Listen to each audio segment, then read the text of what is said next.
Okay, what do you mean by STP? STP means standard temperature pressure. It is already written STP is a standard temperature pressure. So on the basis of an experiment, we should have to know that what is standard temperature pressure. Actually, what is the experiment? It is an experiment of a mercury. So when if a mercury in a tube, we have taken in a tube mercury, then the height of the mercury column will be 760 millimeter. What is the height of the mercury column? It is 760 millimeter. That is 1 atmospheric pressure and the temperature will be 0 degree centigrade. In the sea level side, coast side. So again I am repeating, what do you mean by standard temperature pressure? Standard temperature pressure, that is, experiment is done with a mercury. So if a mercury in a tube, we have taken in a tube mercury, and then the height of the mercury column is always in a 760 millimeter. So that is 1 atmospheric pressure and the temperature is 0 degree in the sea level coast side. As the sea level is the lowest level, so we cannot differ the place because altitude differs the temperature and pressure. So just because of this, we are having this experiment on the sea level coast side, because sea level is the lowest level, and in this sea level, in the mercury tube, Hg column is having a 760 millimeter pressure. So we are just, it is a standard temperature and pressure. So we are going to tell that the volume of each and every gas is 22.4 liter. Each and every gas, according to the standard temperature pressure, that is 760 millimeter. So the volume of each gas, each and every gas will be always 22.4 liter. That is according to this mercury column, 760 millimeter of mercury. It is written 760 millimeter of mercury. It is a standard temperature that we had taken from according to the experiments. So as for example, when I am going to see individually with the gases, so first of all we are going to see of hydrogen. So 22.4 liter of hydrogen having the standard temperature pressure will weigh 2 gram. Molar mass is always expressed in gram. Molar mass is always expressed in gram. So when we are having this hydrogen in the volume of 22.4 liter, then the standard temperature pressure, according to this standard temperature pressure 760, the hydrogen will weigh about 2 gram. So why this 2 gram? Because this hydrogen is the lightest element or the lightest gas. So its weight is 2 gram. Whether the volume is 22.4 liter and the temperature will be 760 millimeter standard temperature pressure, but the hydrogen will weigh 2 gram. Because we have already told that according to this experiment, according to this mercury column at the seaside level, the standard temperature pressure will always the 760 millimeter.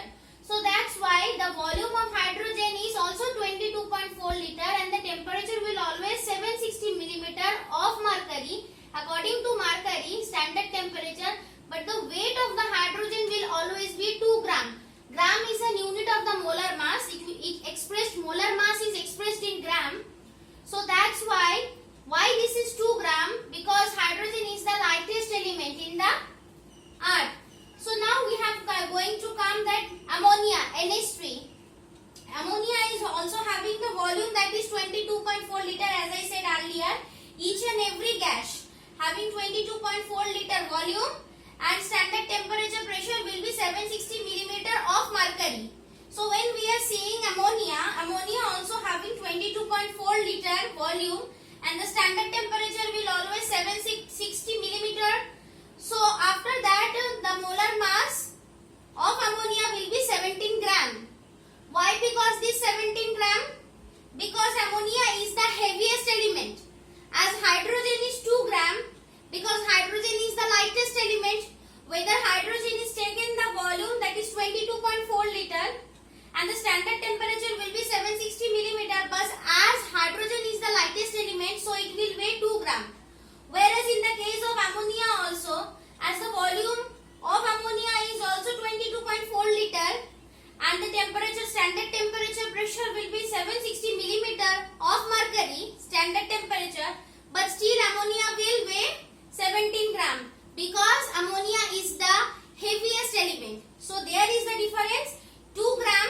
So hydrogen is the lightest element, that's why hydrogen is 2 gram, and ammonia is the heaviest element, that's why ammonia will weigh 17 gram. But the volume and the standard temperature pressure will always be the same of each and every gas, because experiment told us that the mercury in a tube, then the height of the mercury column is always 760 millimeter. It is written, see over here, this is the standard temperature pressure. According to this mercury column, the standard temperature pressure will be 760 each of every gas. So whether the volume is 22.4 liter and the standard temperature is 760 millimeter, it will be same, and this rule is followed for each and every gas, but the weight may be different because of the lightest and heaviest element. So this is the standard temperature pressure. So now come to relative atomic mass, that is RAM, it is written over here, relative atomic mass. So as we know, the atoms are the tiny particles, so it cannot be weighed directly.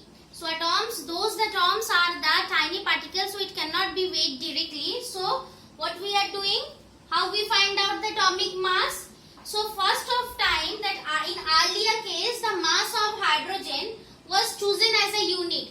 So hydrogen is the lightest element and the atomic number of hydrogen is 1. So that's why the mass of hydrogen was chosen in the earlier. So 1 unit of hydrogen is chosen. So 1 unit of hydrogen is 1.008. What is the standard atomic mass, relative atomic mass? So first of all, hydrogen relative atomic mass is 1.008 in the earlier case. But as you see over here, that some decimals is also over here, 008. So there is a variation. So what did that do? Sometimes this variation differs and it's actually not correct. When we are giving these all relative atomic mass according to this hydrogen, so for this decimal 1.008, so for this 008 sometimes it differs. It is not actually correct. So we are not taking hydrogen. After that, finally in 1961, carbon 12 was finally selected. After hydrogen, what is selected? When it proves that hydrogen is sometimes not giving the correct result, so we are not choosing hydrogen, we are choosing carbon. So finally in 1961, carbon 12 atoms was finally selected because the adoption at least affected the value of the atomic mass of various elements on the old standard. Old standard means that is H. So when we are not taking H, we are taking carbon 12. So carbon 12 is selected because carbon having mass of 12. 1 unit of carbon having 12 mass.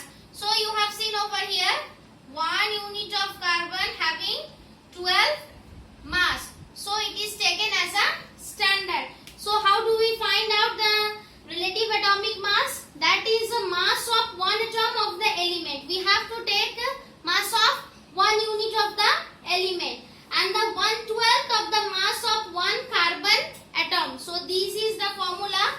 So how do we find out this relative atomic mass? First of all, hydrogen is there in the earlier state, but having this decimal number, hydrogen sometimes not giving the correct results. So finally in 1961, we are taking that carbon 12 as 1 unit of carbon is 12 mass. So according this carbon, this standard, we are going to find out this relative atomic mass. That is the formula. Mass of one atom of the element is obviously divided by 1/12 of the mass of the carbon C12 atom. Mass of one element of the element is divided by 1/12 of the mass of the one carbon atom.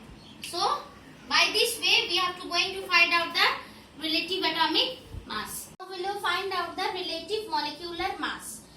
Now after this one, relative molecular mass, the relative molecular mass, that means the molecular weight of an element. Molecular mass means molecular weight. Before this we are having relative atomic mass. Now we are going to see relative molecular mass. How will you find out the relative molecular mass? That is the molecular weight of an element or any compound. That is the number of represents that how many times of one molecule of the substance is heavier than the carbon 12 atoms. So we know the 1 unit of carbon is 12 mass. 1 unit of carbon 12 mass. So we have to find out that the number of the element represents that how many times one molecule of the substance is actually heavier. What does? Actually heavier than the 1/12 of the mass. 1/12 means that means carbon having 12 mass. One carbon unit having 12 mass. So that's why according by this definition we know that the relative molecular mass, that is molecular weight, that we are going to find out of an element or an compound, that the number that represents how many times of the one molecule of the substance is heavier than the 1/12 of the mass of a atom. So 1 unit and it is divided by 12. So carbon having 12 unit of mass. That's why we have written 1/12. 1 unit by 12. Carbon having 12 mass. So by this we are going to find out the molecular weight of this relative molecular mass. Molecular mass means molecular weight. Okay. Now how we will find out this relative molecular mass? So this is a formula C12H22O11. Actually this is the formula of cane sugar. It is already given into your book, cane sugar. So how we will find out the relative molecular mass? So before I am going to start, I want to tell you that all the relative atomic mass is given into your chemistry book. That is in the front page. That is in the front page. Here only before the contains relative atomic masses of every element given to you. So you have to learn this one. You have to learn the atomic masses of the basic elements, but sometimes in exam also it is provided to you. So cane sugar formula is C12H22O11. So how we will find out the relative molecular mass or weight? So first of all, carbon having relative molecular atomic mass. Relative atomic mass of carbon is 12. So first of all we are going to write C here. Relative atomic mass of carbon is 12. So 12, how many atoms are present? 12 atoms. So into 12. Next plus hydrogen atomic mass 1. So write 1 over here. How many atoms present? Into 22. Am I clear?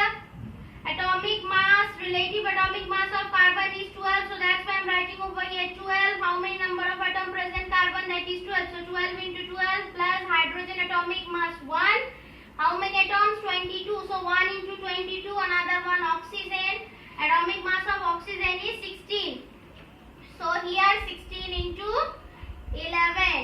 So what is the value?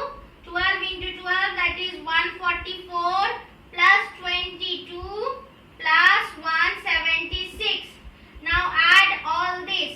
The total value is 342. This is the total value. Now you are going to ask that please find out the percentage of carbon, the percentage of hydrogen and the percentage of oxygen. So what we will do? When we have find out this carbon percentage, so we know the value of carbon is 144, particular carbon 144 by 342 into 100. So what will be the value is the percentage of the carbon. Next come to, if I am going to ask the value of hydrogen, so we know the value of hydrogen is 22. So 22 divided by 342 into 100. What is the value? Is for hydrogen. Next come to oxygen. Oxygen value is 176. So oxygen is 176. 342 into 100. So this is the value or the percentage of the oxygen. So like this way we are going to find out the molecular mass. This is the total value and this is the individuals. You have to know the relative atomic mass of each and every element, basic element. But sometimes question in question paper It is also provided, but the basic element you have to learn, that is given into your book. 12 atomic mass, carbon, 12 number of atom present, 12 into 2. Just like this we have to calculate. Carbon singly, particularly 144. So carbon, when you find out the percentage of carbon, please choose the carbon value 144 and divided it by the total value into 100. You will find out the percentage. Just like this. For hydrogen, 22 by 342 into 100, the percentage will be given. 176 is the value for oxygen. Take out 176 and divide it by total value into 100. So you have to find out the percentage like this way. So this is the relative molecular mass weight calculations.